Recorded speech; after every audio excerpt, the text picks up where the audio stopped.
good morning, folks. First of all, I have to tell you this. I am so sorry about the delay. I came into the studio, started the timer, got David connected from Israel, and we had to just restart the computer. And we're not talking about some cheap computer. It's a brand new $10,000 computer. I'm telling you right now, the devil does not want us to do this show today. We have been doing nothing but running into just spiritual nonsense. But I'm glad because we're here. My voice is completely shot, which of course is not a bad thing because in many ways that kind of opens up the door for what some of you wish you had. That's a quieter James, but I'll still manage to be as loud as I can. I am here with David TaL. I'm very, very blessed to have him here. I got to talk to Christy for a few minutes. That was a blessing. That was really great to be able to see her and talk to her. Bro, you're in Israel. Clearly, you're from your home in Modin. Okay. Bro, it's a blessing to see you settled back in. What's going on? Tell us what's happening. How are you doing? How was your flight? Give us all the update. Okay. So, like, I mean, I cannot tell a lie. Let's start with the correction. I'm not in my home. I'm in my mom's home. Oh, this is your mom's home. Okay. So all these times you broadcasted in the past with that background, you were in your mama's house. My mom did a background similar to the ones that's in my house. Oh, I see. Okay. But there's a reason why I'm not in my home, because my home now is being, rented or appropriated for a couple who left the north, who lived on the border in the north with Lebanon and cannot go back home. So they've got my home. And since we are going to be here about a month and a half, this is where we're going to be kind of spending the time. But that's the story behind where we are. It's hard for me to explain. James, I mean, landed in Tel Aviv, 103 degrees outside. But it's Israel. It's back. But I'm going to say it with a lot of kindness. Israel is different. It's wounded. It's think about somebody that you love and somebody that you're close to after he comes out of a major operation, after he comes out of a major procedure. You can feel it takes time, and some things the smiles are different, the walking is different. I live in Modin, and I was at the mall. I went to the Aroma finally. I got some good Aroma coffee. I had my first shawarma yesterday. I mean, I can show you a picture of my shawarma if you want. But I don't even want to hear that. You know what? We're ending this call right now. So while you're drinking your Turkish coffee, that's ridiculous. You're trying to make me mad, aren't you? You're trying to upset me. I'm trying to make you jealous, and I'm trying to make that's exactly right. I'm trying to make everybody else who's listening to us jealous. And I was kind of up on the hill, and I'm making a little bit of Instagram, kind of making a little bit of noise on the Instagram lately. And I'm sitting under there's a grapevine on the hill next to me, and I'm saying the Bible was true. You sit under your grapes and you sit under your figs, and there's a prosperity, and it's a sign of peace. Where I am, there's peace.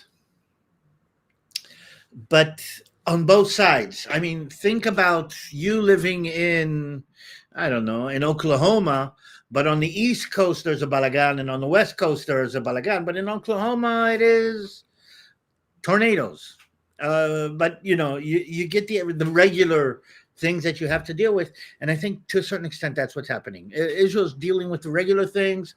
We're dealing with, school. We're dealing with some of the politics. But on the outskirts, there's a big balagan. And the hostages, James, the hostages are tearing everybody apart right now. And that's just the background. But okay, so the hostages is part of a larger conversation that I want to have with you, because there's a lot that's happening there. I do want to do this because I forgot to do this, and it's our normal custom. I want to thank you guys that are doing the super chats and the super stickers. You guys are really awesome. Your support is a huge blessing, And so Brad Brunn, you've done it a couple times. He's on our research team. He's a great guy. Brad is fun because he's going to give us a funny comment here, which is good. And by the way, David, there's a motivation for why I actually wanted to read one of the super chats. You'll see in just a second. Brad says, welcome to all you government workers who are listening in today. And we know you are listening. A tip for you in the Adam Schiff airline luggage case. See if Sam Britton has been in San Francisco lately. That's funny. If you guys, oh my goodness, that's really, really funny. I'm going to leave the one that I wanted to read you for last because it's actually kind of interesting. Brad writes again. He says, is Yuval H. still mad at you, Brother James, and got back at you by hacking your system today? Yeah, probably.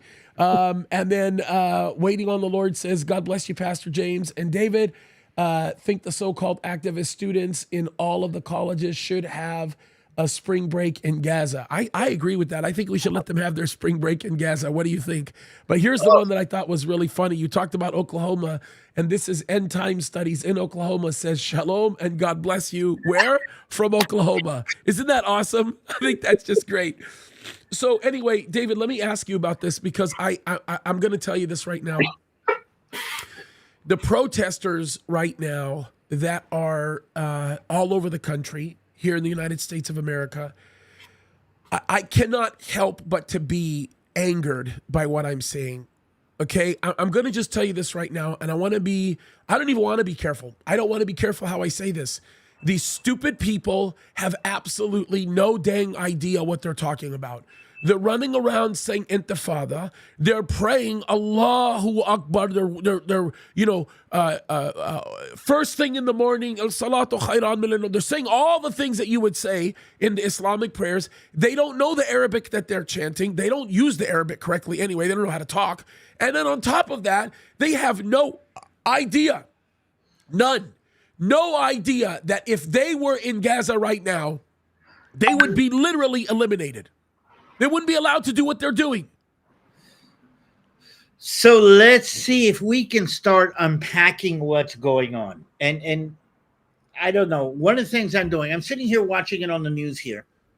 And I'm saying to myself, I don't know. Let's go back to the 1960s where, you were sitting on TV watching Walter Cronkite, I guess, or somebody else like that.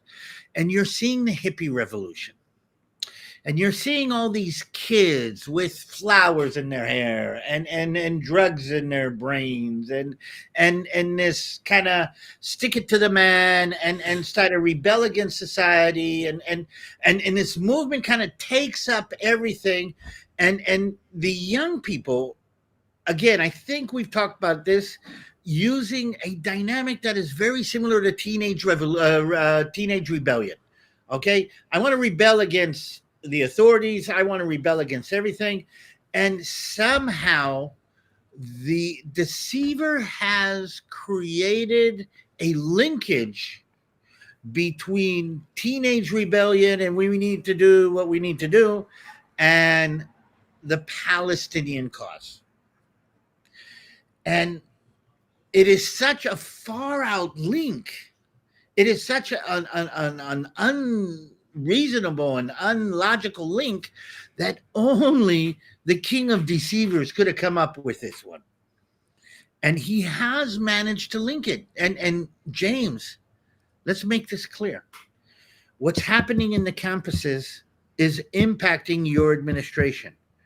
Your administration right now is holding Israel back from Rafah. Just so you know, literally, I don't know, they don't say it on the news like that, but the United States government is literally holding Israel back right now. When is Israel, can I ask you this question? When is Israel going to tell Joe Biden to shove it up his rear? When is that going to happen? There's two elements that are holding Israel back right now. Maybe three, if you want to put it that way. First of all, I don't know if you know, and I'm not saying anything that hasn't been made common knowledge. Israel's ready. Israel's prepared. Israel's on the edge. The army is setting, let us go. The army's saying, let us go. Let us go into Rafah. Let's finish this off. So everything that we know say that we're on the ready for this. We're ready for this, okay? The reason Israel hasn't gone into Rafah is political. And the reason it's political is because the administration in the United States thinks that it's going to be a bad thing for them, not for us, not for anything else, but for them, for us to go in. On the other hand, there is the families of the hostage that think it's going to be a bad thing if we go into Rafiah, and they would rather see us capitulate or give in to Hamas and reach a hostage decision. I can't blame them. Their family members are literally still in the tunnels in Gaza. And I don't think they realize or understand that, one, we don't know how many are alive, and two, Israel folding and ending this war at a loss is not going to bring their family members closer. But you can understand the dynamic of that. And I think another thing is, and I think I've said this on the show here a couple of times, the world and America especially, but the rest of the world is dangling a big carrot in front of Israel right now. And they're What's hoping the carrot? What's the peace in the Middle East. Answer me this question. Here's the carrot: peace in the Middle East. Habibi, look, I don't mean to sound hopeless, negative, whatever. James, but when are we going to learn? When are we going to learn? That's what they're offering. That's what they're saying. Joe Biden is saying this: you go into Rafiah against my wishes. I will not support you. I will not do this. I don't know if you know, but they're putting the International Court in The Hague is now looking to indict Israeli politicians and military commanders for what's going on in Rafiah. Do you understand the absurdity of that? This is a Democrat. Yeah, and let me get this straight. This pig, forgive me for saying this pig of a president says don't to Iran. And he says don't again, and don't, and don't. And Iran launches the largest scale attack ever launched by any Middle Eastern country on any other country in the history of the world. Okay? And this pig is basically saying don't do anything about it because there were no casualties. Not only that, okay? Let's remind you, the most terrible, atrocious attack took place on October 8th, on October 7th, okay? It's like it's forgotten. The Iranians have fired 500 munitions at us. It's forgotten. The Yemenites have fired rockets at ships. It's forgotten. Nobody's talking about it, okay?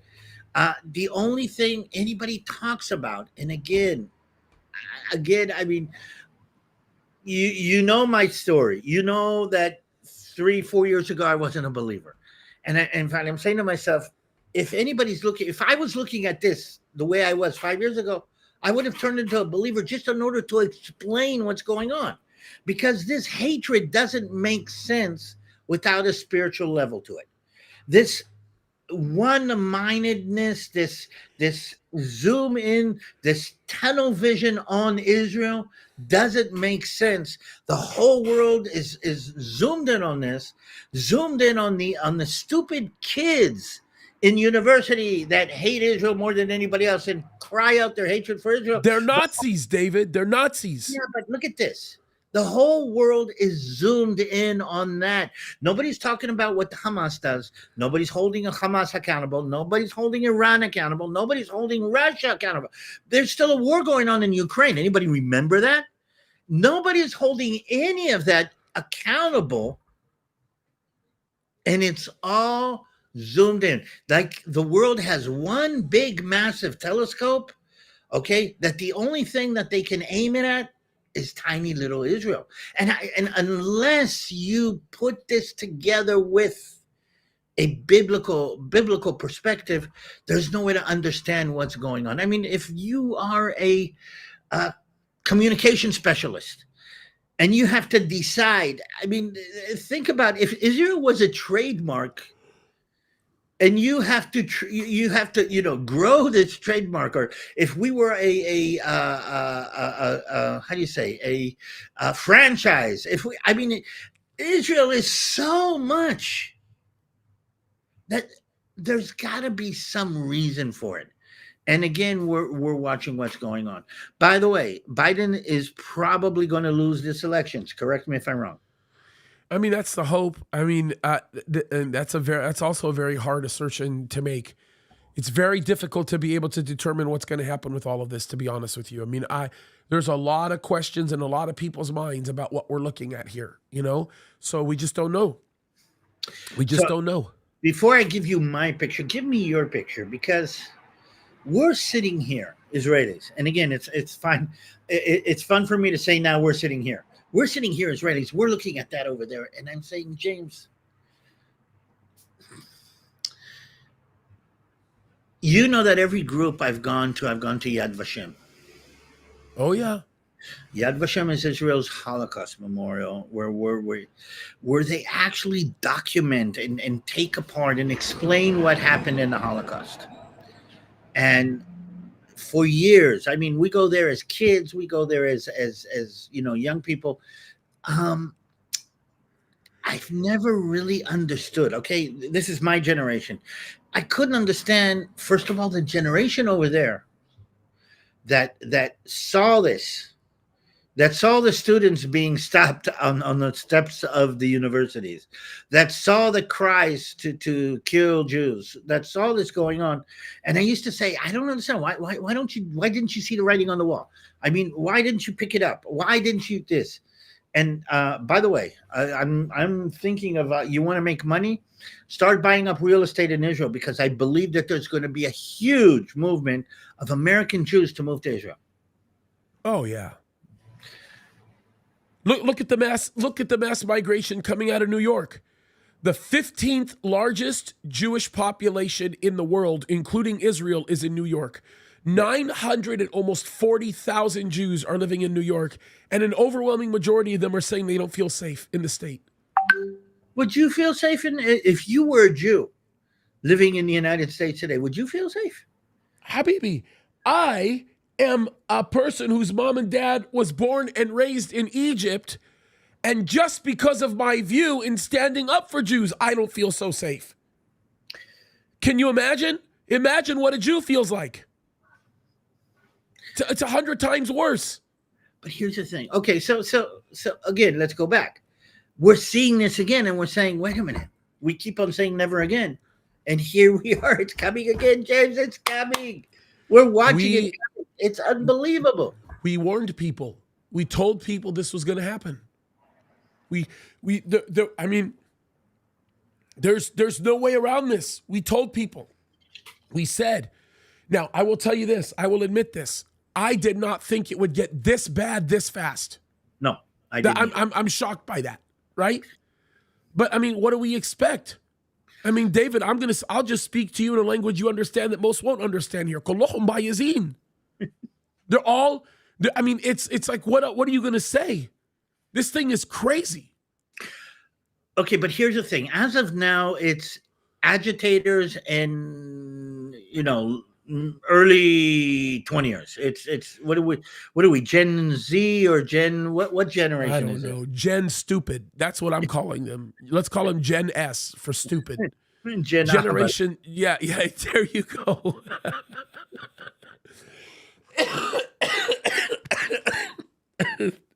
Oh man, you're gonna make me die here. That's funny. But it's true.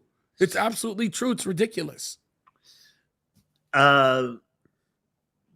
But listen, okay, watching it from here, watching it on Israeli news, watching the Israeli commentary about them in Israeli news, and we're cringing, but I can't help remembering, the stories about the Jews living in Germany in the 1930s, and early 1940s, and huddled in the back of their rooms, and Anna Frank, in a little tiny apartment behind the wall, and thinking about, are they coming for us?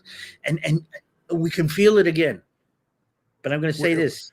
I'm going to say this very important, James, and I need people to listen to this. This time it is different. This time, for better, for worse, with all of the complexities, this time there's Israel. This time, God has given us a sanctuary country, or like, sanctuary cities. This time there is a place for them to come, and all of the Jews, including, by the way, every demonstration, there's a couple of Jews saying, this is not us, okay? But all of the Jews are saying, at least we have a place to go. When it hits the fan, there's a place for us to go. And I think that is the biggest blessing that I can think of today. I want to do something that I think will be very useful, because I think that this is I think this could be a very eye-opening moment, and I'm going to do some work on this a little bit later. But this is such an important picture that I want to show people, because I think it's a very valuable picture. Okay. Many of you guys know who Mosab Hassan Yousef is. Some of you may not know. He is the son of one of the founders of Hamas. Okay. He was interviewed just recently, by the way, by Jordan Peterson. Okay. Oh, the stuff that came out of that interview was absolutely remarkable. I mean, it was very eye-opening. Now, mind you, this is a man who was born in Ramla. Okay. Yeah. Ramla, this is Judea, Samaria. He was born in the heart of Ramla, 1978. He was one of the founders of Hamas. Hamas. He is part of Islamic Brotherhood. That's where he came from. Okay. Listen to what this man has to say about the IDF, his relationship with Mossad, and what Israel did for him. I'm going to just tell you this right now. What you're going to hear is very, very eye-opening. Okay? This is eye-opening stuff. But I want you to listen to what he has to say here, because it's remarkable. And then I want you to comment on it, David. Okay? You can stop me at any time. You can tell me stop anytime you want, but take a listen to what he says to Jordan. And life also is chaotic, and I don't have way around it. To see the Muslim population weaponizing their religious identity against the Jewish as a religious minority. And I have known the Jewish people for about 27 years now. Actually, my relationship with the Jewish nation is a lot deeper than my relation with the Muslim nation. It's a lot longer, a lot deeper. Stop this a minute, James. Many of the Jewish mothers. You are seeing a human being who has fulfilled the gospel in a very unique way that nobody else has, because he grew up in Islam. What moved him to what you see today, what changed him to what you see today, what created the love that he has for the Jewish people, and he's been doing an amazing job at that, what has changed his life is the gospel of Jesus Christ. You know he's a Christian. No, believe it or not, David, he's not. I want to make myself, I didn't know this until recently. Matter of fact, it was this interview, he talked about this. He believes in a Christ consciousness, but he aligns himself more with the Sufis, believe it or not. Interesting. He's going through a different different spiritual hungering. He's in a stage right now, in my opinion, David, very similar to the stage that you were in several years ago. What brought him out of Islam was Christianity. Was Jesus. That's right. Christianity is what got him out of Islam for sure. But exactly. He now is like a Sufi. He identifies himself with that group of people. Let's let them hang around Jordan Peterson for a little while, and they're both going to come back from their off-centered, far out in the outer space. Yeah. But I do want to say this, because I do believe that he was a very solid believer until I dug in and I saw. And then not this portion of the interview, but there's a portion of this interview where he goes to his behind the paywall at Daily Wire. And there's a half hour where he talks about his religious pursuits, and he believes in what he calls a Christ consciousness, but he himself is not, he doesn't identify himself as an actual Christian. But I'm telling you, man, he's very close. He's very close, but he's not there yet. So I know that feeling. yeah. Oh yeah, I know. But let me Keep on going. let me continue. Yeah. Throughout this journey, they took me in. A country, a nation that really gave me so much support. I'm not talking about financial support as much as like sincere concern for my well-being. I've been to hundreds of Jewish families, Shabbat dinners. I have adopted nephews, Jewish nephews, that they're fighting in Gaza today.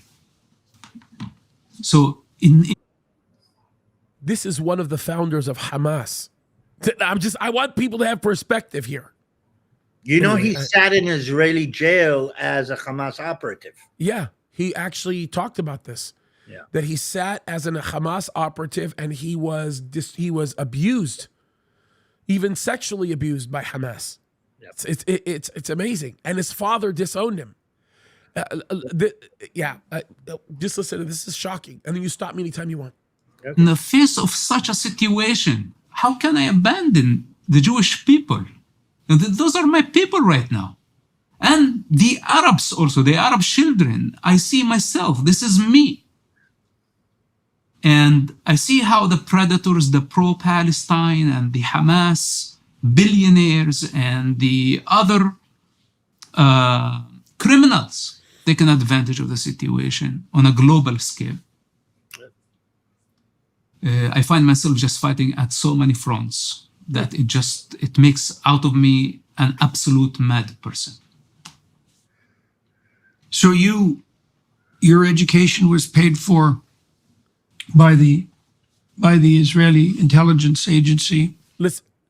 Listen to what he says here. This is remarkable. Listen to this. Okay. And you started to question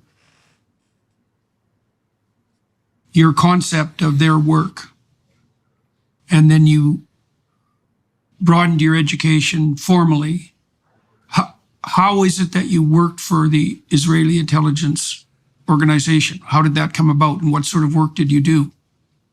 So, because you said to begin with, they were just paying for your education and you were Right. talking to them. Right. And I you were was very- learning that they were different than you thought.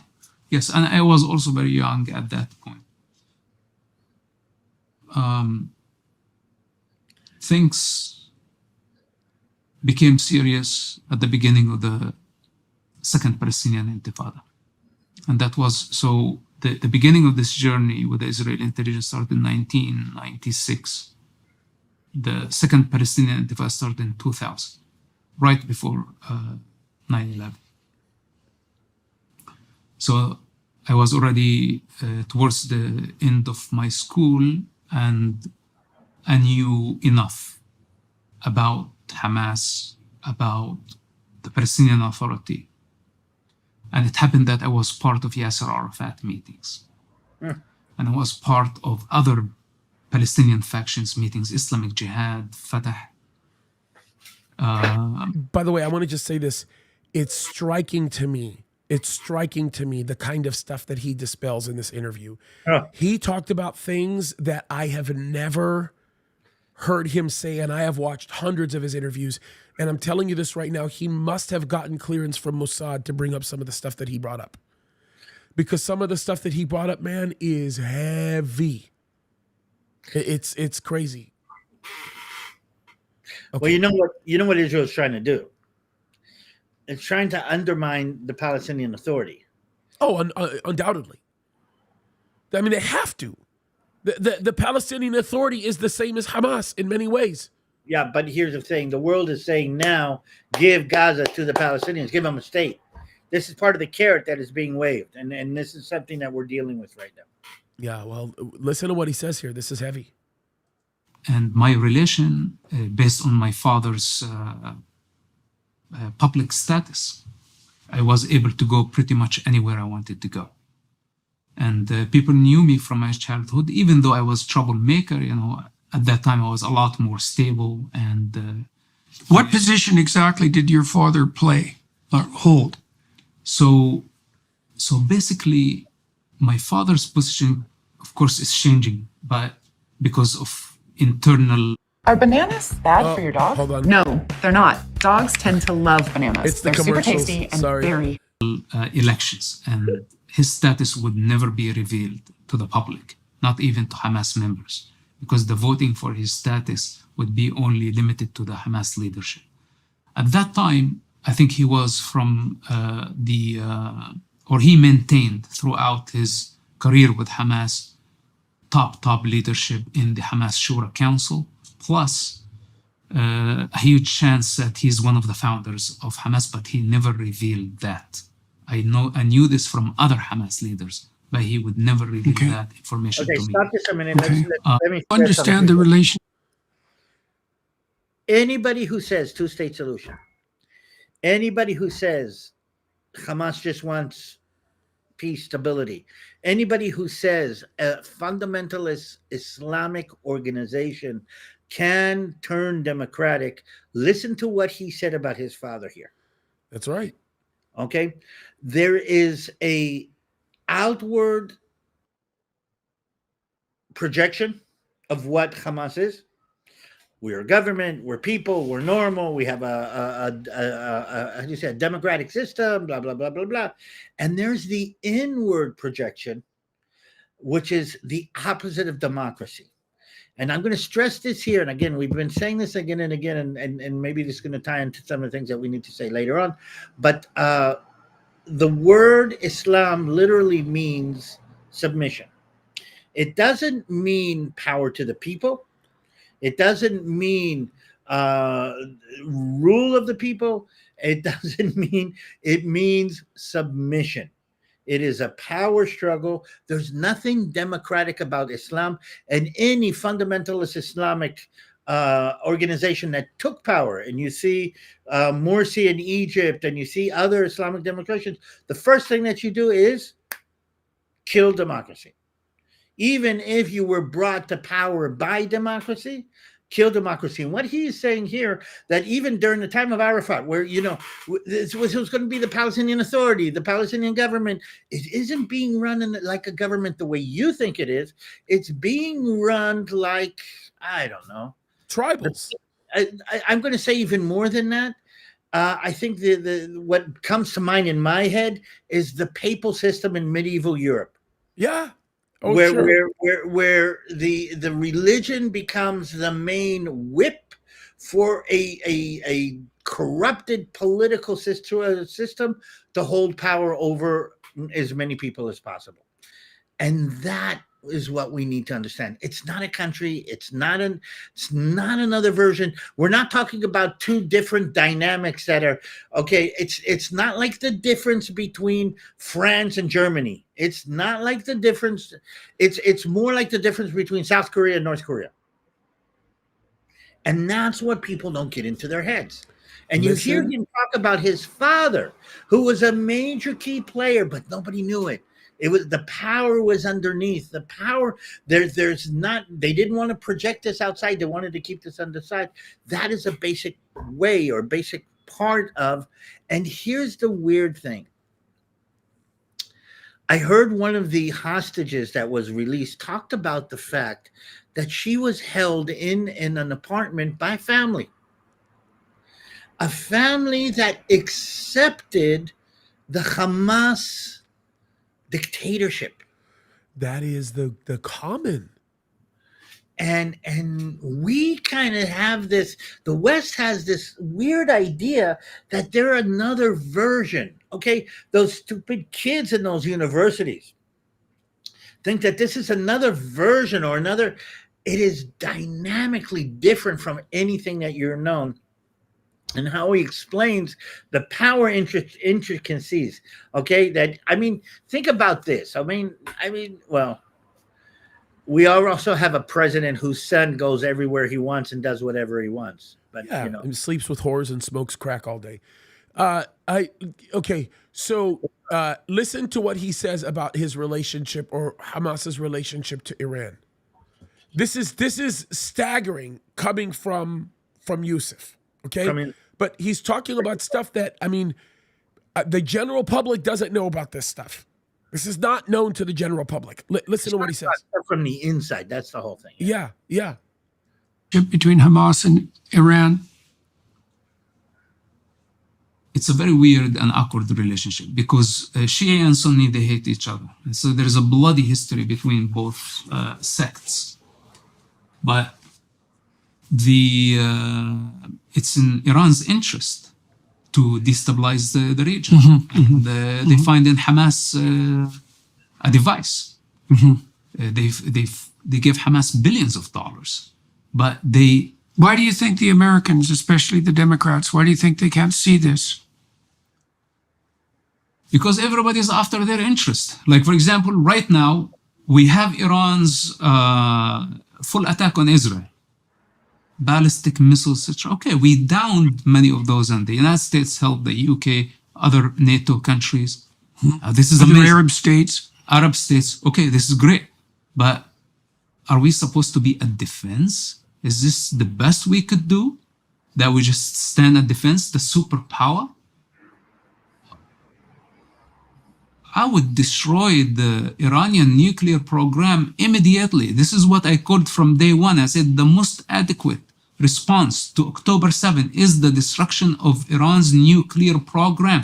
You cannot give a Muslim country a nuclear power. It was a big mistake to let Pakistan to become a nuclear power. This could lead to a global situation, a very ugly situation. They are not responsible. They are dictatorship. They are not accountable to anybody but Allah. How can you give them Their intellectual interpretation of Allah. Of course, yeah. And how Allah itself, I don't want to say even interpretation, because Allah as is in the Quran is a very dangerous entity.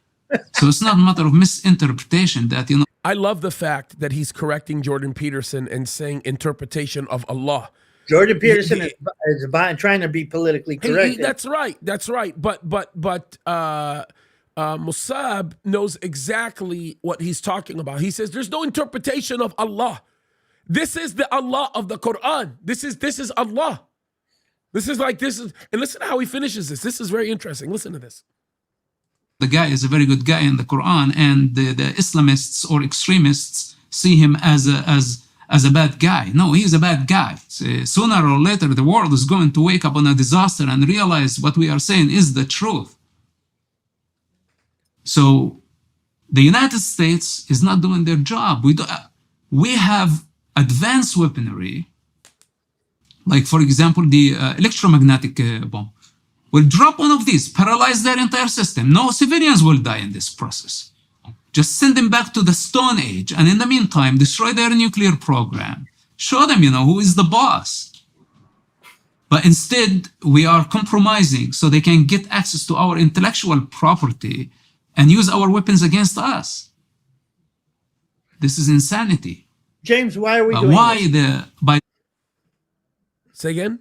Why is the Western world bowing down to the bully?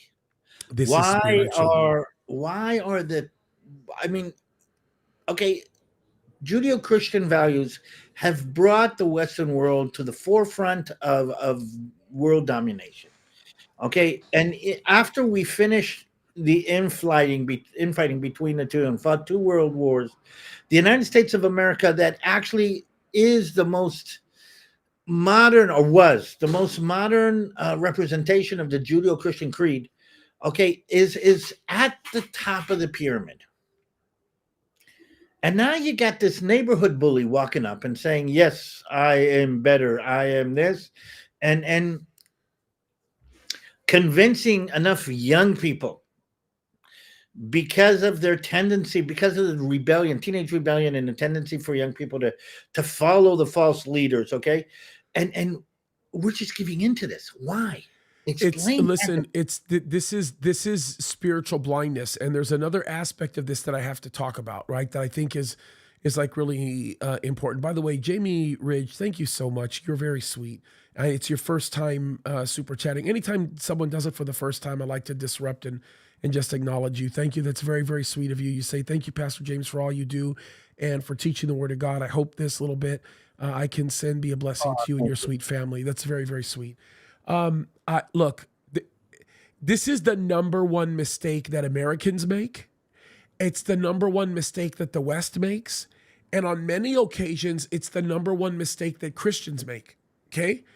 This mistake centers around, and actually, I'm not being fair. I don't think Christians make this mistake when they're tuned into the Word of God. Okay? But let me just simply say this. The mistake is we make an assumption in America that everybody thinks and wants to operate like us because we enjoy the benefits of our wonderful life. Yeah. It's a mistake in Israel. Matter of fact, it was the mistake that led to October the 7th, right? Totally. And it was the assumption that, Hamas is getting along with us. Hamas wants a better life. Hamas wants to improve Gaza. They're talking to us. It's been 2 years since we've had anything major from Hamas. The PA is getting a little weird, but Hamas is working with us.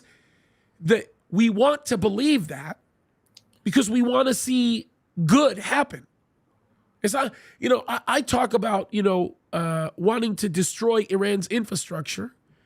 I talked to Dr. Netanyahu, him saying the same thing. We're listening to Mosab Hassan Yousef saying the same thing. And the general assumption is we just want to see war. No, we don't. None of us do. Okay, I want to add on. Okay, I want to add on to what you said. Okay, we make a mistake of assuming that everybody is like us. The world has forgotten that there is evil. We have, and it's hard for normal, rational, suburban, comfortable living people, be them Christian or not, to wrap their minds around evil. I was reading something about the Mongolian conquest of the world when Genghis Khan actually conquered the world. And I don't know if you know, but the Mongolians created the biggest empire that the world had ever seen. He did it by not being afraid to use pure evil. I mean, they lopped up the heads of thousands of people and shot them in catapults. They slaughtered people. I mean, when they come out, I read a depiction a little while ago that when they conquered Damascus, okay, they took all of the heads of the city, put them underneath a platform, and had dinner for hundreds of people on this platform while these people were underneath the platform, dying slowly of pressure and suffocation and enjoying every moment of it. We're talking about evil that, and I remember reading an account from one of the, back then China was very, very sophisticated and very, very educated, and all the different dynasties, and they couldn't believe that the Mongolians could be that evil. And they heard stories and they couldn't believe that was, and that's why it just, and a civilized person, a person who's lived in relative prosperity for a long time, cannot accept the concept that there are places where Satan becomes a deeper ingrained part of the society, and as a result of that society becomes rooted in deep, unadulterated evil. That's We've right. seen that. We've seen that in history in different places. This is another classic example, and the world needs to wake up to the fact that there is evil. And he's saying it's evil. Look at it. I've seen it from Bifnim. I was there. Don't you see it's evil? And still people don't believe him. Yep. Listen to what he says when he finishes this off. It's very interesting. Administration doing this because he's trying to please the voters. He's trying to please Rashida Tlaib. Mm-hmm. He's trying to please the LGBT. That's all part of that victimizer narrative. Yes, he's trying to please everybody. And I say, if strong leaders take risk. Take risk. Weak leaders try to please everybody. And I think this is a situation of this administration. You cannot please everybody. You cannot please Israel and please Rashida Tlaib simultaneously. You cannot. You need to choose. Who's my ally in this situation? Israel is a reliable ally and they are under attack and they are protecting the American interests in the region. they are maintaining the stability of the region. I don't want to say the world. It's not just an ally. But then they come and accuse America of giving support to Israel. Well, how much support Israel give the United States? How much support the Jewish population in the United States, American Jews, give the American Treasury from their tax money and in every aspect of economy. How did you come to these conclusions? Okay, you have to. This is the last part I'll play of him, but what he says here, David, is remarkable. Like honestly, I wish every single one of these crazy students on campus would listen to what this man is about to say. Here's one more thing I want to stress here. The question whether Israel is an ally or not. Look at the Middle East, and even if you take the whole Palestinian issue out of it, look what's happened in the Middle East, Arab nations, Muslim nations, between themselves in the last 100 years. It's not even a question. Look what's been going on. What will happen if the Arab world is left to itself? I mean, look at Egypt's history. Look at Syria's history. Look at Lebanon's history. And whoever tells you that's all because of Israel, that's wrong. Look at Iraq, Iran, and everything that's happened. Look at the Gulf states between themselves. Look at the Maghreb. Look at what's happening. I mean, only a Muslim mentality could have brought somebody like Gaddafi to power. Only a Muslim mentality, the weakness of a mentality, would have allowed the Alawite minority and the Assad family to become the dictators that they have. I mean, only the Muslim mentality could have raised something like Saddam Hussein, with or without weapons of mass destruction. And Israel is a beacon of Western-style democracy in the middle of all of this. And now we're the problem? Yeah, I mean, listen. Well, listen to what he has to say here. This is very impacting. We might get hit with another commercial, but I'll stop it. I'll try to stop it. Here we go. Conclusions. I mean, I don't imagine this is how you looked at the world when you were young. So how did you come to these conclusions? I understand that your father, Sheikh Hassan Yousef, is a co-founder of Hamas. So obviously that's complicated, to say the least. So tell me how you looked at things when you were a young man, and then what events in your life started to change your mind? Since I was very young, I had... How old are you now? I'm 45 years. 45, okay. So you were born in about 1980? 1978. 78, yeah.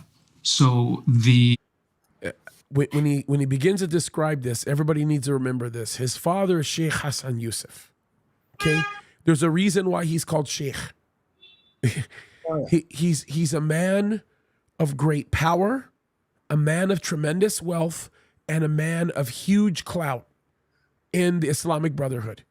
So Sheikh, the founder. The word Sheikh in Arabic means like his lordship or his eminence. It's very similar. That's right. And I think that what we have to understand is this is a man who is by far the most influential man in the movement. Okay? It's this man that created all of the people that are the players right now that we're reading about, right? Every single player, including the ones that are in Rafah. This is the son of that man. Yeah. And this man, by the way, had a great relationship with his father. I want everybody to know that. Yeah. This wasn't like he had a terrible relationship with his dad. Okay? Listen to this. I had critical thinking from the early beginning of my life. When the mullah told the funeral crowd that the angels of heaven are going to come back and interrogate this deceased in the grave, they're going to bring his soul back, they're going to torture him, and if he does not answer the right question, it's going to be an open hell. I went back to the graveyard and I investigated. I was only 10 years old.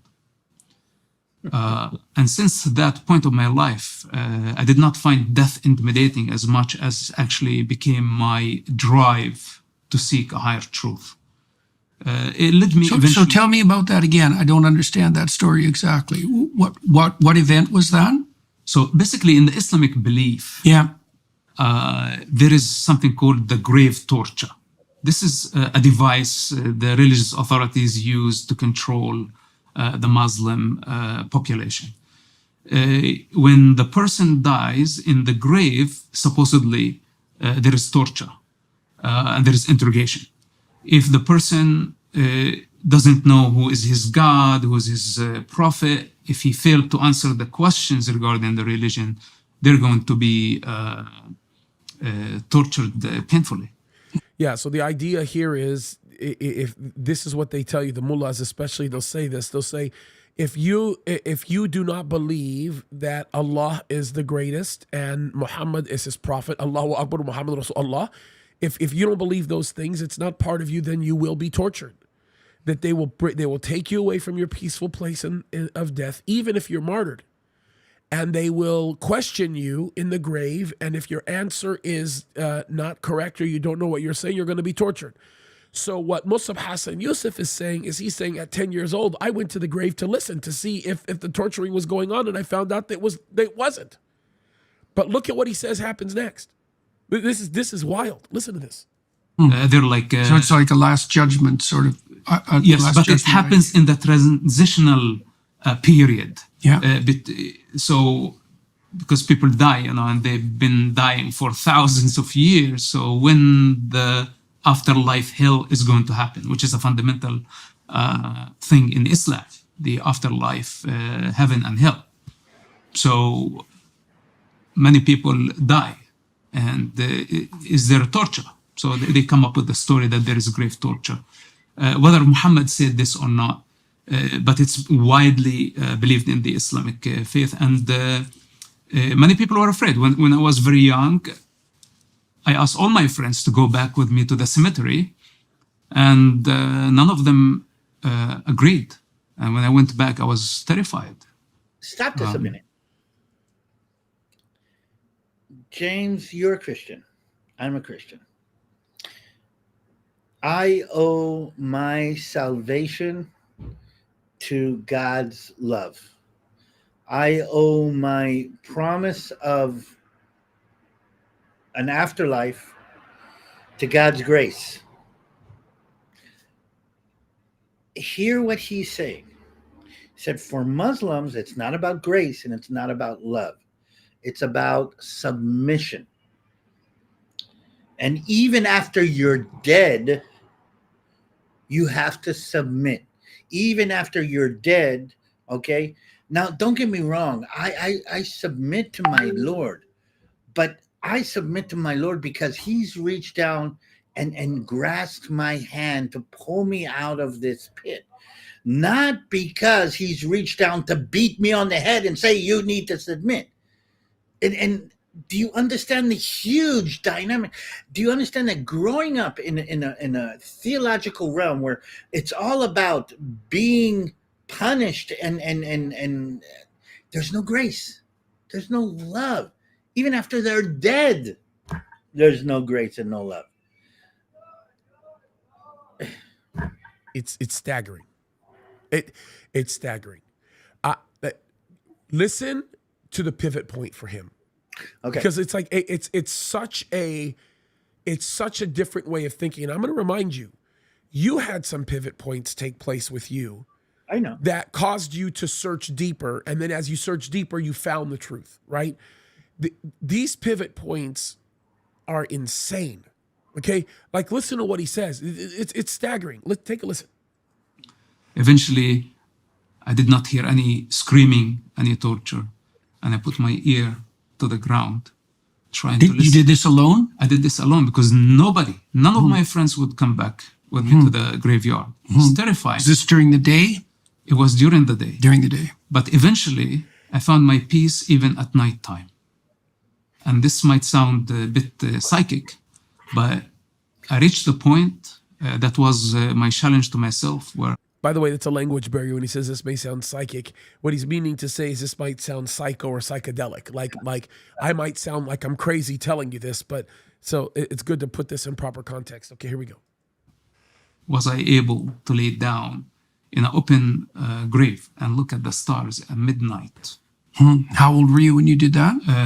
I was maybe 12, 13 years old. What? Notice he said 12 or 13 years old, laying down in an open grave, looking at the stars and the sky. Yeah. That's Do you think drove you to do that?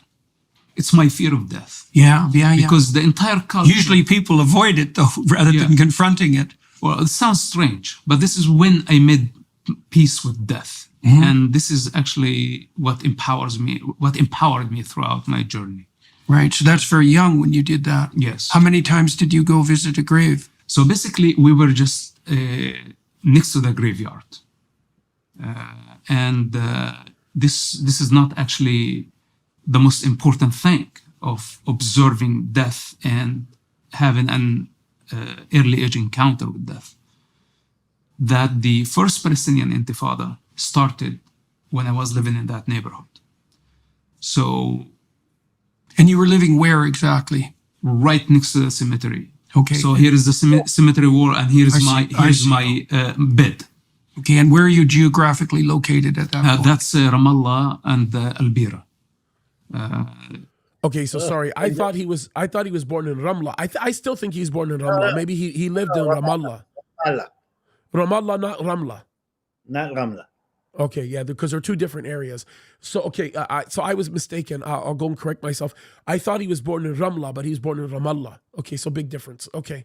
Still Judea, Samaria area. Ramla is still, I mean, it's, anyway, yeah. Anyway, okay. Different area. Oftentimes people conflate Ramla with Ramallah. They're two different locations, but yeah, okay. To the north of Jerusalem. Okay. It's today the capital of what's the Palestinian Authority. Okay. Basically. Okay. So you're north of Jerusalem. Yes. All right. But we were at the heart of the conflict. And now all the bloodshed, all the youngsters who got shot during the first Palestinian Intifada were buried next door. So I guarantee you that there is no one in that conflict that witnessed firsthand bloodshed as much as I did as a child. Hundreds of people were buried next door, whether they died naturally or they died because of the conflict or internal conflict between Hamas and Fatah, where, they shot each other or stabbed each other. So and when he says internal conflict between Hamas and Fatah, what he's talking about is Islamic Brotherhood and Palestinian Authority. More Palestinians have been killed by Palestinians than were ever killed by Israelis. Ever. Or will ever be. Or ever be. Listen to the last part of what he says here. Their conflict was displayed in front of my eyes as a child. And I couldn't find a stronger motive. Why are we suffering? Why are we dying? And who's doing this to us? Of course, the narrative on the Palestinian street that this is Israel, this is the Jewish people killing us. And as a child, I did not have the power to discern, to see a higher truth. How could I? It's the same thing with the children now in Gaza. They suffer the consequences of war, but they don't realize or understand how the war originated. So in that situation, I had the trauma of the first Palestinian Intifada, and all the memories stay with me. This is what empowers me to carry on. And that was when that would be 1987. 87, okay. 1987 to 1992, 1990. What's the definition of Intifada? Chaos. People call it uprising, but the very definition, not only of Intifada, of Palestine, very similar definitions. It's chaos, it's disorder, it's anti-establishment. How does it arise? Well, simply Yasser Arafat sitting in Tunisia. This is supposed to be the father of the Palestinian revolution. The same Yasser Arafat who died with like $4 billion. That a lot Yasser more. Arafat? A lot more. Yasser Arafat was an Egyptian con artist. He was born in Egypt. with an Egyptian accent. It was so obvious to know that he's Egyptian, but everybody was in denial that he's Palestinian and he's the father of the Palestinian Revolution. After they were kicked out of Jordan, of Lebanon, and they ended up in Tunisia, some 2,000 miles away, they came up with the idea to engineer the Intifada. They wanted trouble, but from within. They knew that this could be a lot more effective than trying to destroy Israel from outside. Is that not what's happening right now? It is totally David? what's happening. And again, you gotta hand it to them. They're not stupid, James. They're not stupid. This is exactly what's happening right now in Gaza. This is exactly what's happening right now in what everybody calls the West Bank. I refuse to use that terminology. But here's the thing: This is it's happening in exactly Judea, Samaria. but it's also exactly what's happening now in Columbia University. Oh yeah. And somebody's turned Yasser Arafat into a modern day Che Guevara. Yeah, but also let me. But I want to say this. This is really funny. And by the way, I'm shocked that he talked about this. By the way, do you know that he told everybody that Yasser Arafat was killed by his wife in this interview? Huh.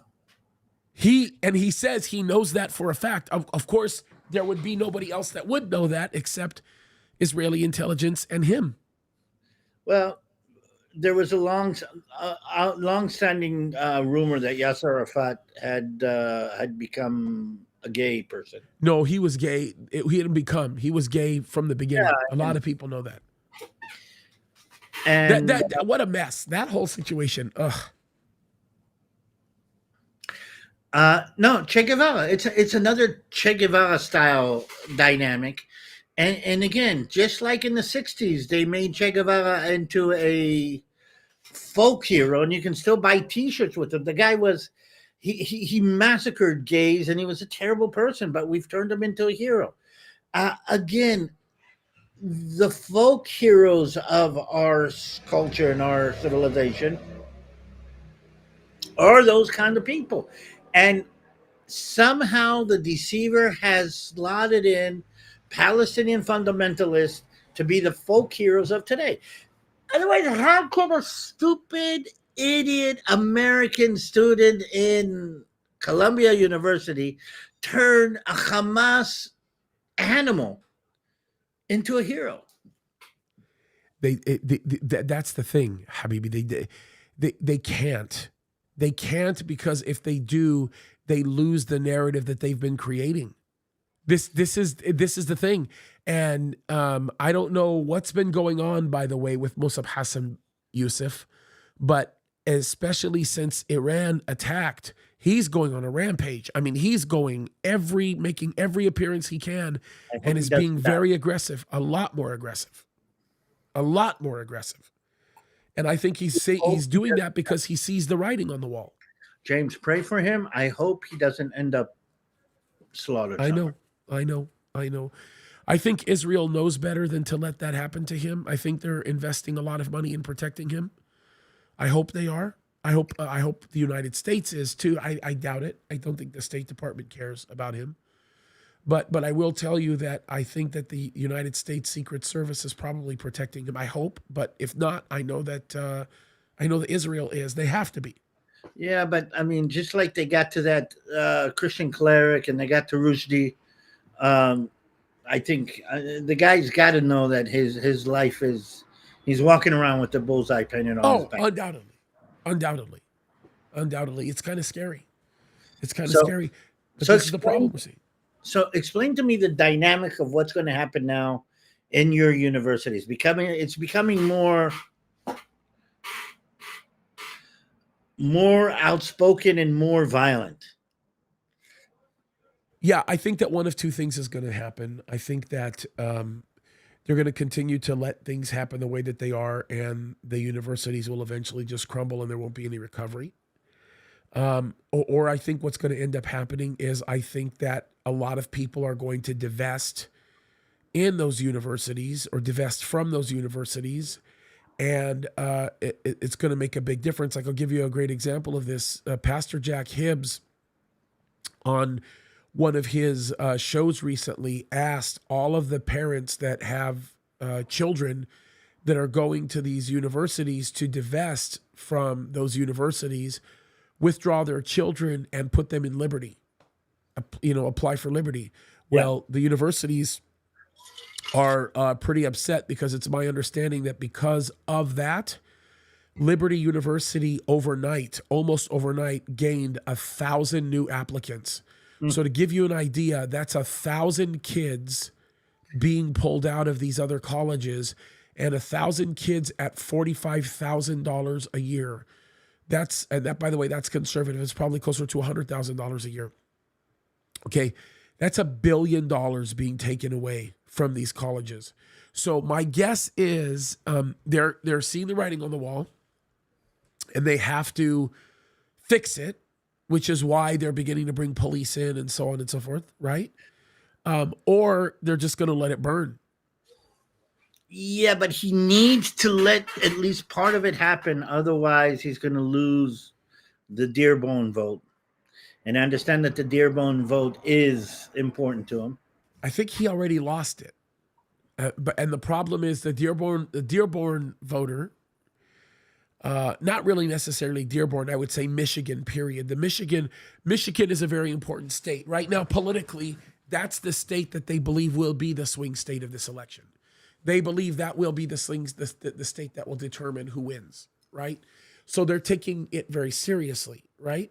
But you heard what Hassan said. Or Yousef, he said that this is Talib, and Talib she's empty. She's an evil person, right? So she's not going to settle. She's just not, right? So, look, my thing on that whole thing. By the way, I want to say this, because if they don't put a stop to this, we're done. I don't know of any other. I don't know what's going to happen with the colleges. What happens? Where would it spread to from here?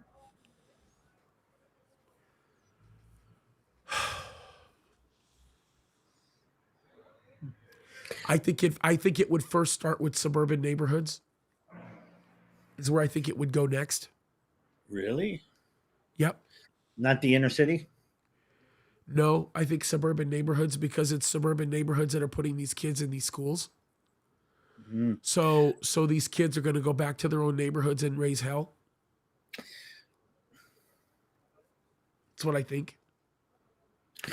I don't know how much time we have, but I want to kind of stress something that I'm still working on my clip. It's not going to come out today. It'll probably come out tomorrow. But I want to stress something that I think I've found is very, very critical. And that is, I've been seeing more and more this trying to differentiate between anti-Zionism and anti-Semitism. Yeah, that's right. And people are saying, "Oh, we don't have a problem with Jews. We have a problem with Zionism." They're the same thing. Anti-Zionism is the same thing as anti-Semitism. But I need to do two things kind of quickly, and let's see if I can kind of explain. The definition of Zionism is the return of the Jews to their homeland.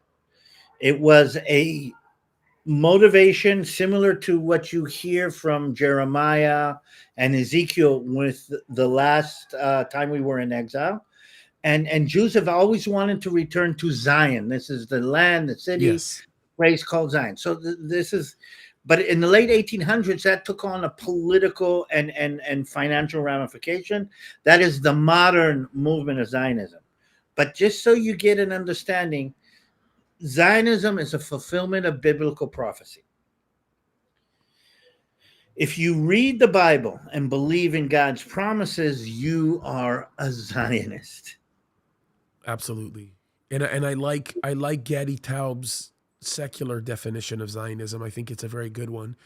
And that is the belief that the Jew has the right to self-determination in their own land. But what I'm trying to say is that from a Christian point of view, all Bible reading, God believing Christians are Zionists. That's right. So when the students in Colombia hold up a sign that says Zionists are terrorists, They mean you. Yeah. And by the way, I want to make this very clear. I got asked just a second ago by you, where are they going next? And I said the suburban neighborhoods. Okay. But let me make myself very, very clear. The churches are the target, right? Like, don't get me wrong. The church is already being targeted right now. That's the general assumption, right? The Christianity is the main target of this. And we know that because the devil is the conspirator that's doing it. So this is definitely an attack on Christianity. This is undoubtedly an attack on Christianity, an attack on Judaism, an attack on Jews, an attack on Israel is an attack on Christians. But here's what I think I'm trying to get people to understand. This is not about there. This is not about them. This is about here and us.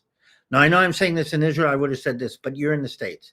I need the Christians in America to understand this is not there and them. This is here in us.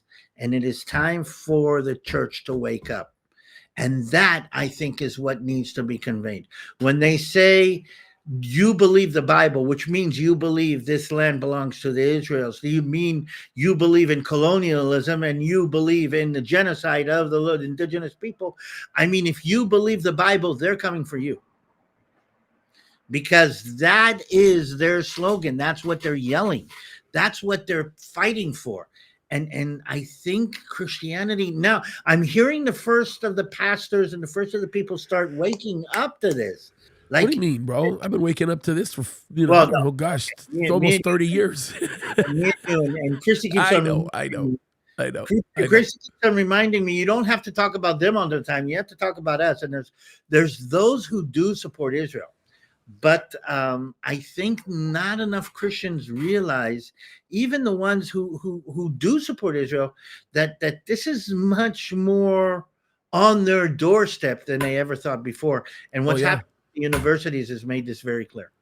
I got to tell you, and I normally don't do anything like this, but I sent Greg Laurie a text the other day. And I told him that I was very proud of the video that he had just released, because it's not like Greg to release videos that aggressive. And he released a video that basically said, hey, stupid, we're Christians. We support Israel. It's like, I was very proud of the video. He didn't say, hey, stupid, but the way he said it, you might as well have said it. I mean, he did a very, very good job. And I'm glad to see that some of the guys in the mainstream are doing it, right? Like, I'm very, very glad to see that. Very, very glad to see that happening. So what's next? But I think, David, they're forced. Look, can I just say this? I think they're forced into having to acknowledge that. Because what's next if you don't deal with it? What's next? If you stop recognizing the right to self-determination of the state of Israel, then you have lost. You've already lost. There is no chance that anything else works. This is the core problem of what we have. Again, Israel is the canary in the mine. And by the way, and everybody, so many people is attacking Israel on so many different levels. It's just crazy. Did you see the short that I released a few days ago? I don't know. Gosh, when was it? It was half and half. Who was on the other side? Yeah, it may have been. This is the UN short that I released. Let me see if I can find it, because it's. Let me see here. Let me see if I can find it, because it's kind of an important one. I know I have it here. Hold on, I'll get it while we're talking. But it's to the point where the kind of insanity in terms of how Israel is being treated, how they're being looked at, the hatred that is in people's hearts. Bro, it makes zero sense to me. It makes zero sense. The enemy is working so hard to do the evil that's being done, and I'm telling you right now, it's getting darker.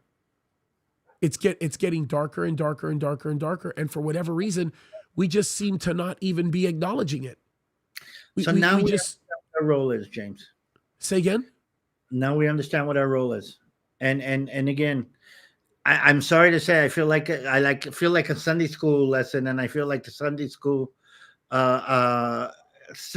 song that says, "This is the little light that I'm going to have to shine into this big, massive darkness." Isn't it sad? I mean, that's literally what's happening. I'm going to have to be the little light that shines in the darkness. And maybe I'll kind of, make a lot of noise and be a big balagan and be a bigger light. But okay. But let's get this going.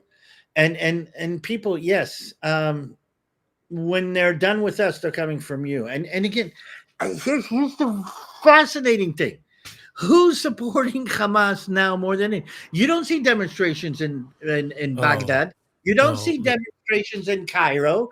You don't see demonstrations in Damascus.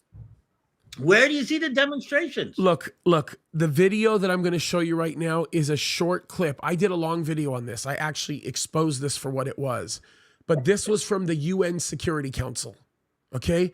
The UN Security Council had a meeting not even a week after Iran attacked Israel with the request on behalf of, I believe it was, it was one of the council states, to officially, unilaterally make whatever you want to call Palestine its own nation.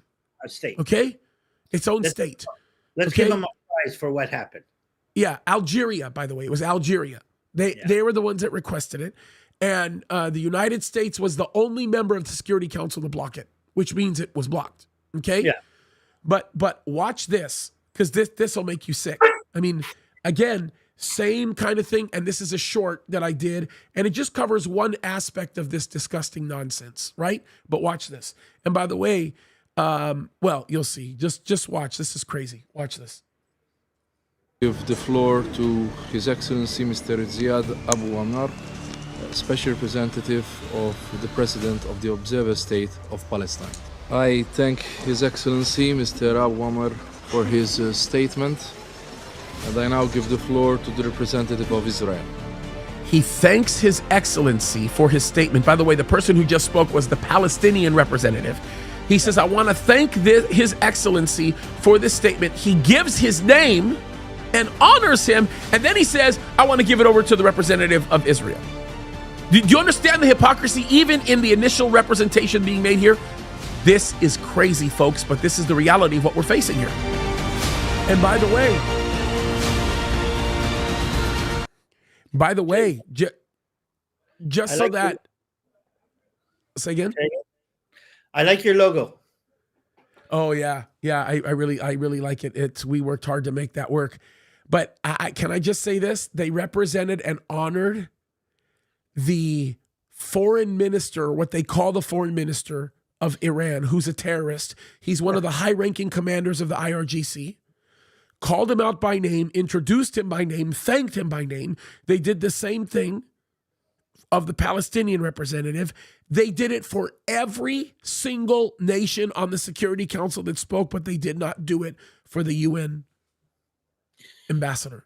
Do you know that the government of Argentina has asked to indict the foreign minister of Iran for the terrorist attack in 1992 at the Israeli embassy in Buenos Aires? Yeah. Which means two things. First of all, the whole excuse for Iran shooting the missiles at us is that we attacked their embassy. One, we did not attack an embassy. And two, they have attacked an embassy. Okay, so it's not like they haven't. And they Habibi, come on, they've attacked multiple embassies. What are we talking about? So here's the thing. Come on, let's not forget Lebanon. Let's not forget. I mean, come on. What are we talking about here? This is ridiculous. This is ridiculous. So the enemy can lie, and nobody holds them accountable. The students in Colombia can state lies, but nobody holds them accountable. So we have become a culture where if you yell loud enough and you have enough likes. But listen, I mean, again, let's go back. The disruption of truth in our society, then the disruption of trust in government that happened in COVID, then the whole my truth, your truth, everybody's truth is all together. I think all of these are what led us to this place. And if you put the dots in place, okay, usually I like to do the graph going up, the dots are going up, but the dots are going down. That's right. And if you continue this graph down the way it's going, we're in for a very bad time. Yeah. We have a very big problem on our hands. But before I want to close this off, I want to say on Friday I'm starting a group.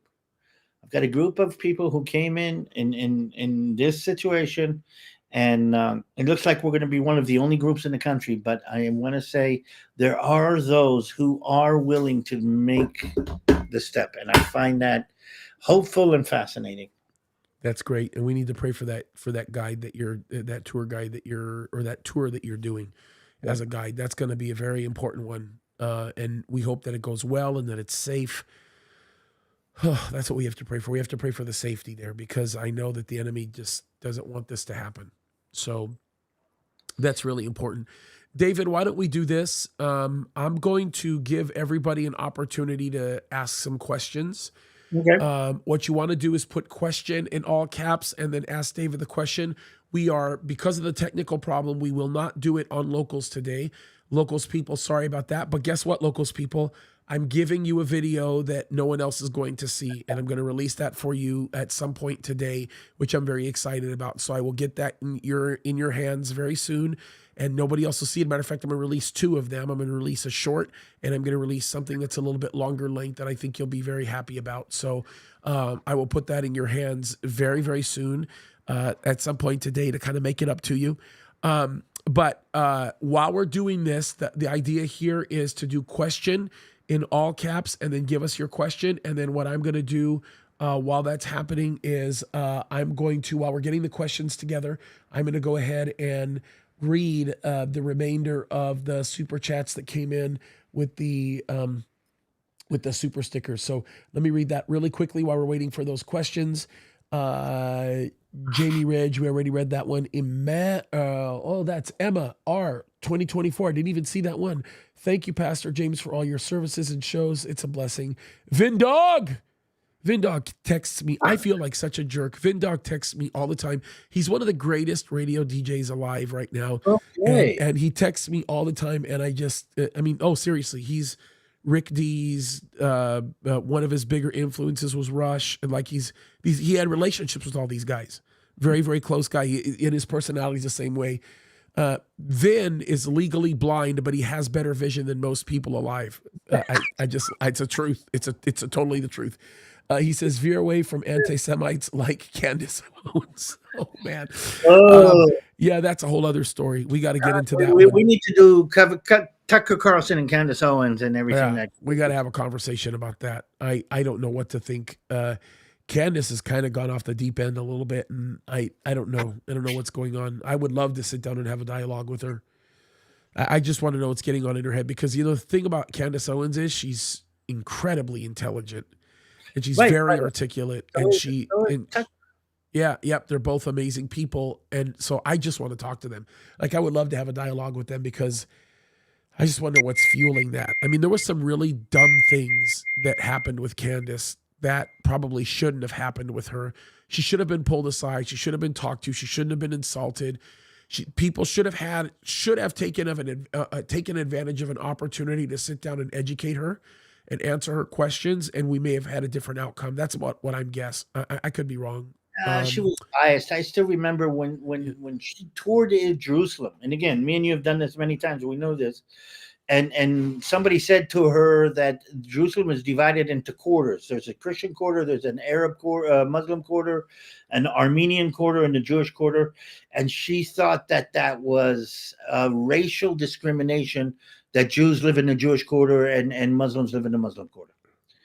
And she went down that, and she said it publicly. And I'm saying, wait a minute. I mean, you were there.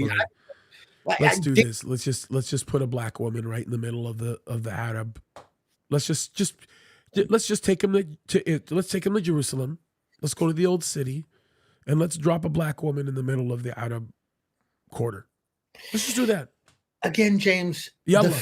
that there are people who believe stupid stuff is not surprising. The fact that there are smart people that believe stupid stuff, that's what I'm getting at. And again, the whole Passover story is kind of. Were you with me when we went through the old city in the Arab quarter, because I had to take my chair through that area, or was it Arabs that went with me? I think it was me. I've been with you in the chair in the old city a couple of times. Yeah, a couple. So it's funny when you go through the old city and they think you're an American that doesn't understand their language, and you hear the things that they're saying. Whoa, boy, oh boy, oh boy, oh boy, oh boy. I think you were with me when I lost it at one point, and I just started talking to everybody, and they just felt very embarrassed. It was one of those moments, and they're like, "Oh my gosh, he's not American, he's Egyptian." You know, it was actually it was a funny moment. So Vindog, thank you. And then Dean, supporting veterans. Believe it or not, there are those of us that understand the assignment. God bless. Yeah, we love you, Dean. You're awesome. And you're very generous. And he has a great ministry that supports veterans. We're going to expand your ministry, Dean. We need to support Israeli veterans too. I think that'd be really cool. I think that's really cool. He has a huge love for America. Tell Dean when I get back to the States, veterans is a how do you say, a soft theme for my heart. So let's see if we get into it. Dean is awesome. We all stand by him and we love him, support his ministry. It's a great ministry. See Blessed, thank you, by the way, so much. You say blessings to all of you. Love you all. Pastor James and David, you're the best. God bless you both. Thank you so much for your kindness. Okay, let's get into some of these questions. Now, if I missed some, then resend it, okay? And we're going to do our best. Okay, so here's an interesting question. Why do that? Give me a minute. I got to change chairs here, so this is going to move things around here. Gotcha. No problem. Oh, yeah, that looks like an uncomfortable chair. It was definitely. Yuck. How in the world are you sitting in that little torture chair, man? Okay. Get a big chair that you got to drag in that's going to feel uncomfortable. There we go. Oh, much better. Okay, much better. Okay. All right, so here's a question. I'll rephrase it slightly, but the question is, David TaL, will you enter a tank again? Is that even a possibility? I think that's no. I mean, there's a possibility you might command some tanks again, right? But let me give a roundabout question. There's three things. First of all, I can't enter my uniform anymore because I've had it. I don't know if you know there's a hatch on the top of the tank, so that's got to be. Second, they're using different kinds of tanks today, so that's not. And third, about 2 hours ago, my nephew was here with his wife and his two daughters, and he is a tank commander, and he will be entering Gaza in a few days. So yes, I pray for him. His name's Sean. Is he Joel's son? He's Joel's son. Yeah. Ugh. He's and I, for better or for worse, I got to say this: the main reason that he's a tank commander is because he grew up with an uncle who was a tank commander. That's me. So I feel like I'm in there to a certain extent. Not yet, but he will be. His unit is on his way in, and. We were talking a little bit today, and it's a different tank too. Oh, some of the things they have on tanks, and some of the things that are coming up on the new tank, are cool. Yeah, it has to be.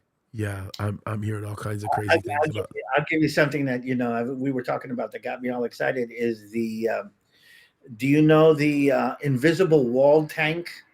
Do you know that technology that's coming in? I have not heard that phrase. One of the main problems with a tank that you're inside an armored vehicle and you lose your connection to the outside. So, so when you kind of put your head inside and close the hatch, you become disoriented. So they're using technology that they use in airplanes. I don't know if you know, but the visor that's on the helmet of pilots allows them to turn their head wherever they want, and cameras on the fuselage turn accordingly. So as far as the pilot is concerned, there's no walls to the plane. Or in the instance of the tank commander sitting in there, he's got a visor on. There's a camera on top of the tank, and wherever he turns his head, the camera turns. So as far as he's concerned, he can look down at the floor underneath the tank. Oh, that's fantastic. And that's cool. That's coming out. It's a lot safer too. It's a lot Yeah. safer. Well, yeah, but here's the thing. I'm all excited. I wish I could. James. I think I said. I mean, this war came 10 years too late for me. I get it. No, I get it. I get it. But you know what? There's a time for everything, right? And your value is stipulated in what you do now. Grandmommy 226, you say thank you for your channel. God bless you. Thank you. We love you. Thank you for your kind support. Okay, here's another one. This is a great question, by the way. This is Stacy Borqueen. She says, what is Israel News reporting on the U.S. protests? I'd be interested to know. That's a question I should have asked you. It's very prominent in our news feed. Okay, not as much as what's going on, but very prominent. But Israel is looking at the protests the way we look at all other aspects of anti-Semitism. And again, let's remind you who we are. We are the people who celebrate people who try to kill us, who want to kill us. We're not surprised at the fact that these young, stupid Americans are yelling, death to Israel, and waving Palestinian flags. Okay, but I will say that there is this. Oh, those crazy Americans again. Oh, undoubtedly. Mm. I mean, yeah, we have such a terrible reputation because of our stupidity and our foolishness. Okay, here's another one. This is actually a really good one as well. Some of these are questions that I should probably be asking. Okay, this is Brad asking this, so this doesn't surprise me, right? How soon do you think it will be before the IDF moves on Rafah? And will there be backlash from the U.S.? I think the U.S. isn't going to do anything because Joe Biden's an idiot. But let me just say this, and then I'll let you answer the question. Rafah, well, if Joe Biden ever spanks anybody for doing anything, it'll be Israel. Oh yeah. But anyway, go ahead. What do you say to that? How soon do you think it'll be before they move into Rafah? According to Israeli news, I saw yesterday, the attack on Rafah was supposed to take place already twice, and it was held back by Netanyahu because he's bowing down to American pressure. Yeah, that's what it sounds like. There's another kind of connection. They keep on talking about a hostage negotiation, some kind of hostage agreement. Israel is being careful about going into Rafah if there's any chance of any kind of agreement that'll bring out any hostages alive, because most of us believe that an attack, when it comes down to the bottom, I mean, the hostages are probably going to be bearing the brunt of Hamas losing power over the last enclave that they have in Rafah. So Israel, for those two reasons, one's the American and one is the worry for the hostages, has actually pulled back twice. We know that. Whether that's going to happen a third time is a question, but I think Israel is poised and ready to go in. Okay, but David, when you say they pulled back twice, meaning you know for a fact they had orders to go in and stopped as a result of the pressure of the president, correct? I know for a fact that they had a date. They were ready to go in. Okay. And they did not receive the final okay from the government. And I'm going to say this, though. They are poised and ready to go in. I know that from inside. Okay, here's another great question. This is Mary Begley. What do you think about the international court with the Benjamin Netanyahu situation? This is the first time in human history that a democratic nation has been actually held to court. Okay, here's part of what's happening.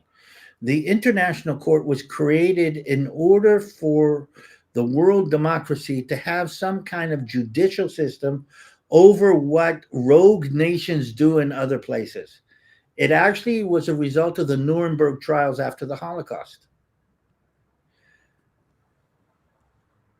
If a democratic nation has a judicial system where it holds its own government and its own soldiers and its own people to accountability for anything that they do, then the international court has no jurisdiction. Yeah, that's right. So that's the idea. But again, this is something else this is like Saudi Arabia holding a conference for women's rights. Yeah. This is like Syria holding a conference for human rights. I mean, this is like Saddam Hussein holding a conference for playing backgammon. I mean, Yeah. this is the absurd, and it gets to an absurd. This is like Hitler in the Olympics praising the Aryan race. I mean, the whole idea of the Olympics is to bring everything together, and here, look what they're doing. So again, absurdity. Okay, here's another one. This is Golden Bear 82. Should opposing the funding of all foreign countries, including Israel, be considered anti-Semitic? It's a good question, actually. It's a really, really good question. Okay. I'm going to say this. American funding of Israel is not a religious aspect. Let's make this clear. Israel is the biggest aircraft carrier anybody has in the Middle East. Israel is an American ally. Don't forget this. And I think he said that in the interview with Jordan Peterson. Yep. We are what any nation would want in an ally. So you are funding that too. The funds go back to the United States. Well, I mean, the way I was going to answer Pookie is when she says, including Israel, be considered anti-Semitic, I would say with respect to Israel, all other countries, whatever. But with respect to Israel, I wouldn't call it anti-Semitic. I'd just call you stupid, right? Not you, Golden Bear, but I mean, the leaders of the U.S. that do it. Why? Because for every $1 million we spend with Israel, we get $1.5 million back. We're actually getting more money back than what we're giving them. And that's something that people don't recognize because of what Israel produces in gross domestic product and actually what we get back in exports and what they buy from us in defense products. It's actually foolish for us not to do it because it actually harms the United States of America. Now with Ukraine, yeah, you're an idiot. If you give Ukraine money, you're stupid, right? For a lot of reasons, and some people might not like that. But one of the interesting things that I heard is that Israel invested something like $3.5 billion in the interception of the Iranian drones, cruise missiles, on mostly the ballistic missiles. Israel now has the only anti-ballistic missile system in the world that has been battle proven and has shown its functionality. 100%. I know that some of that technology is going back to the United States. I know there are going to be knockoffs, just like Nike has knockoffs. There's going to be knockoffs of the Arrow 3 system defending Washington, D.C.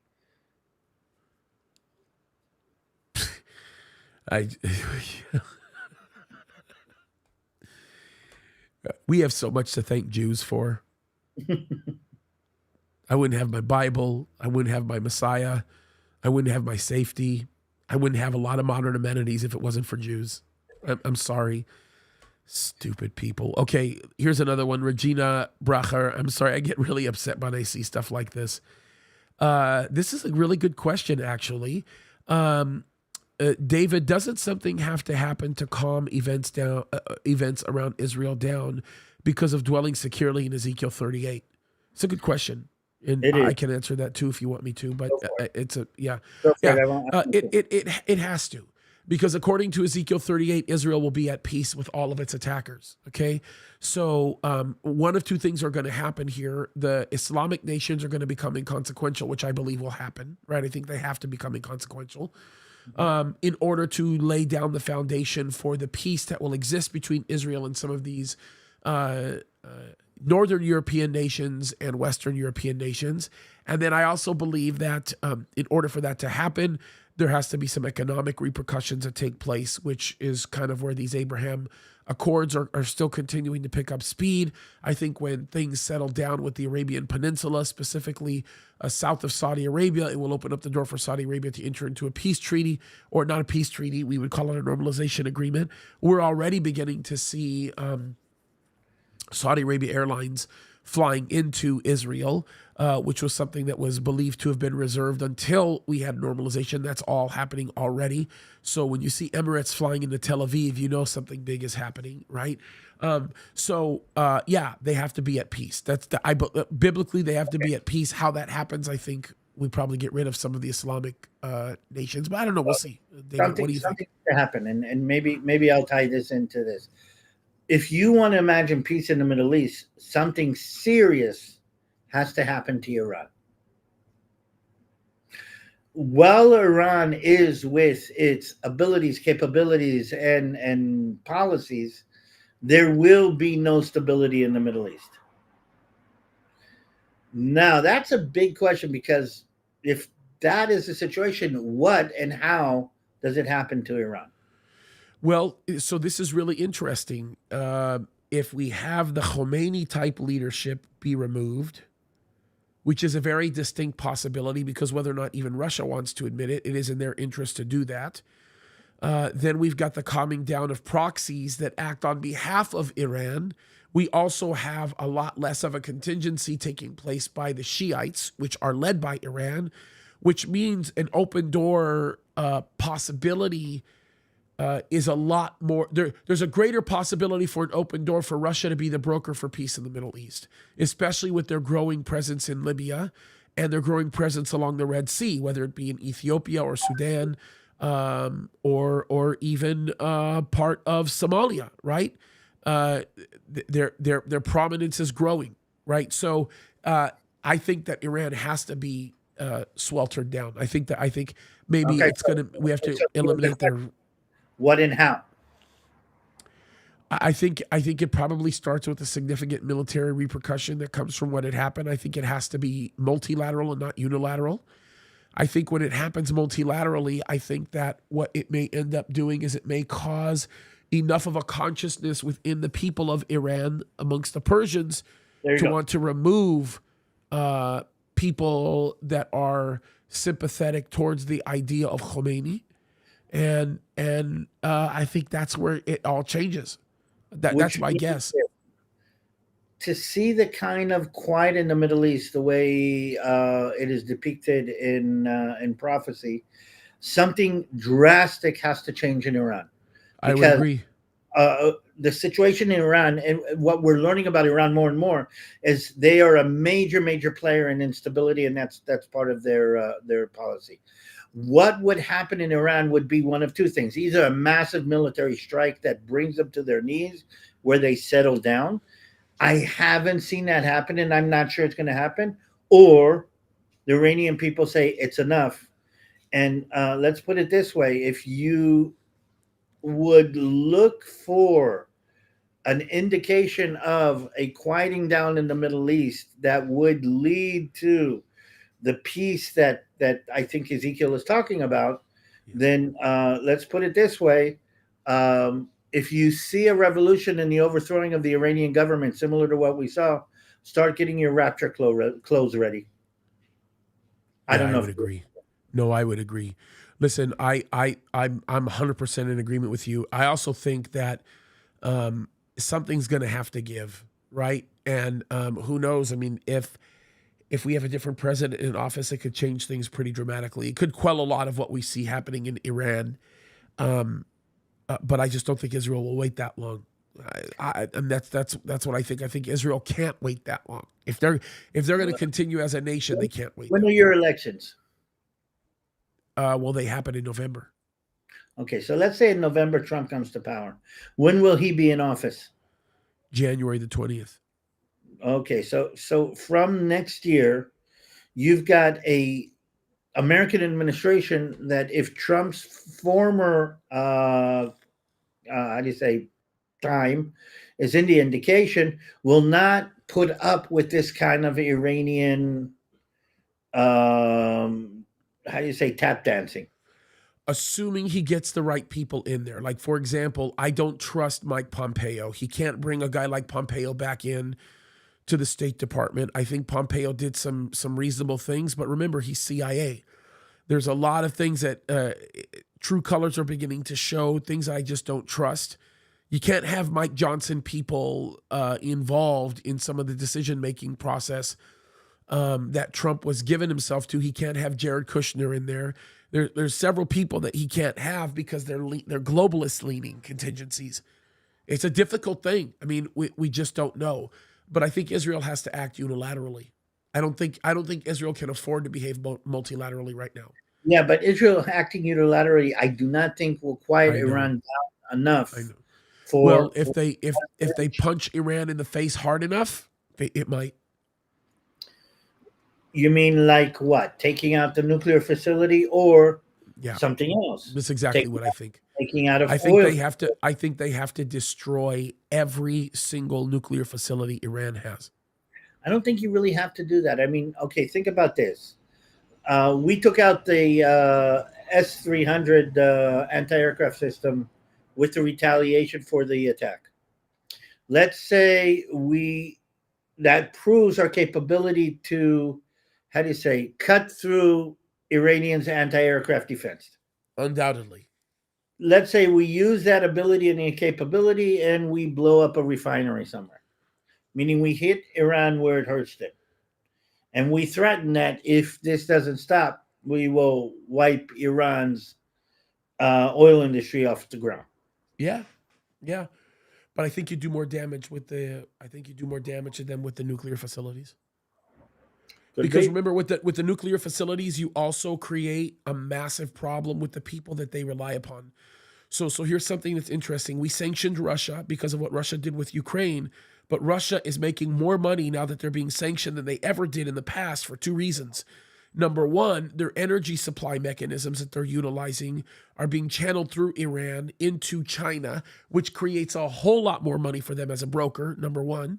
Number two, the bigger issue here is the IAEA has basically, through the help of the United States of America, has come through a clause in the JCPOA that actually requires Iran, if they're going to build, since they're past the sunset clause now, if they're going to build any nuclear facilities, that it be supervised by one of three nuclear nations.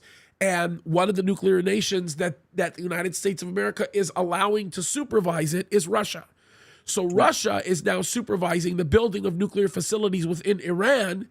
And what they're in essence doing is charging the United States of America, as well as the rest of the international community, to be able to do that through a money laundering scheme that keeps deniable culpability away from the countries that are doing it. It's a very complicated set of maneuverings.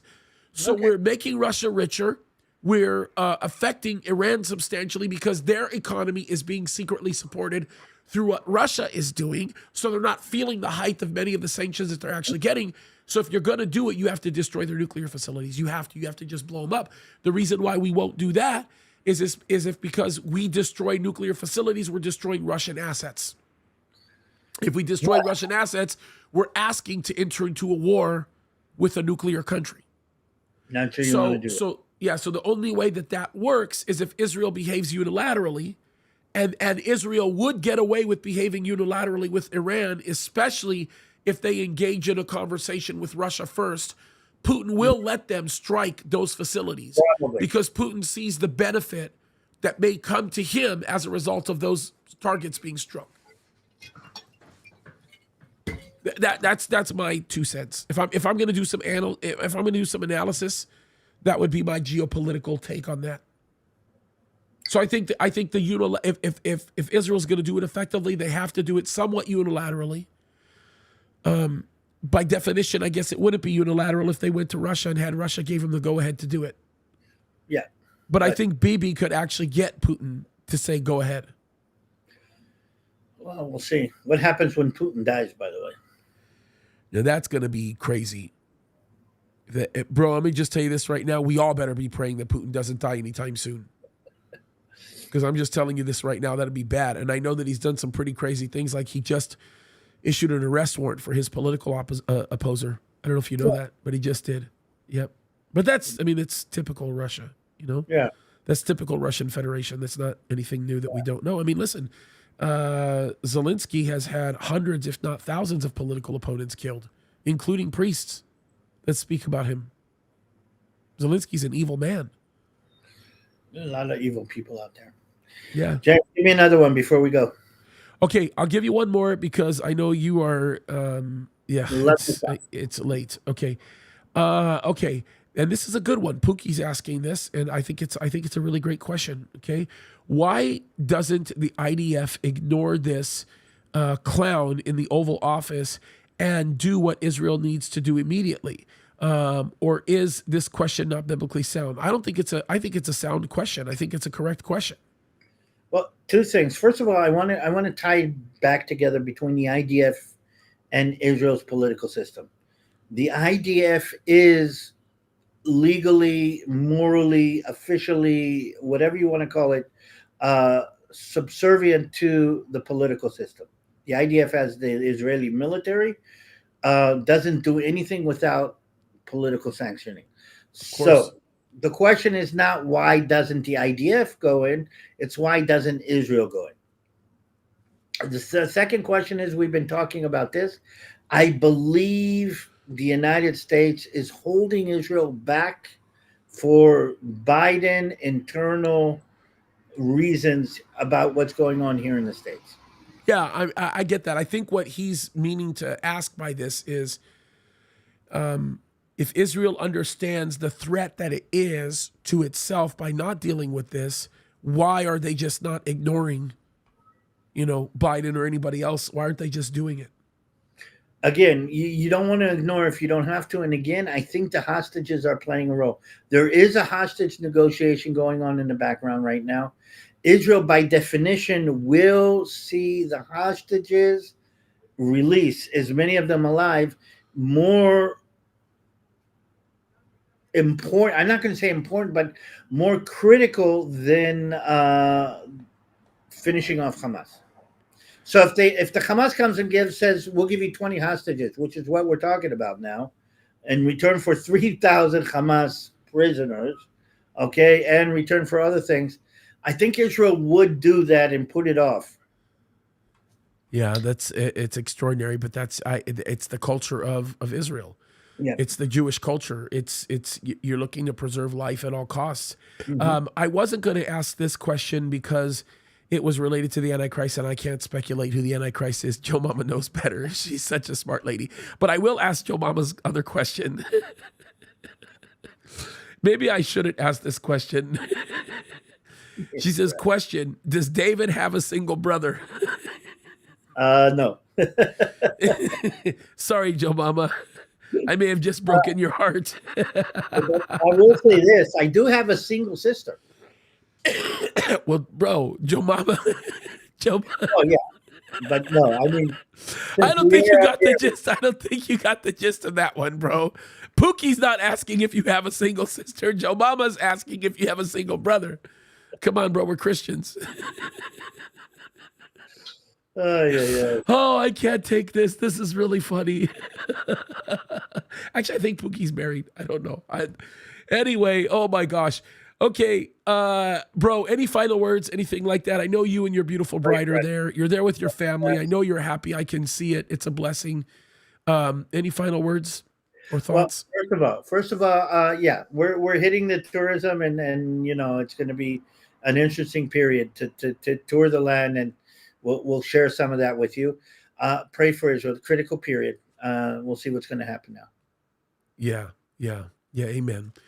Let's do that right now. Let's just pray, and then we're going to talk a little bit about how we can support you, and we'll do all that all over again. Father in heaven, we just thank you, Lord, for David, and we thank you, Lord, for his family. We thank you, Lord, for all that's going on right now, Lord. We just pray for Joel's children as they're going in. I know, Lord, that this is there's always a scary aspect of this. We pray for all these kids that are fighting for Israel's existence, Lord, and we just pray for the nation of Israel, Lord, as I do every single night. We also pray, God, for the peace of Jerusalem.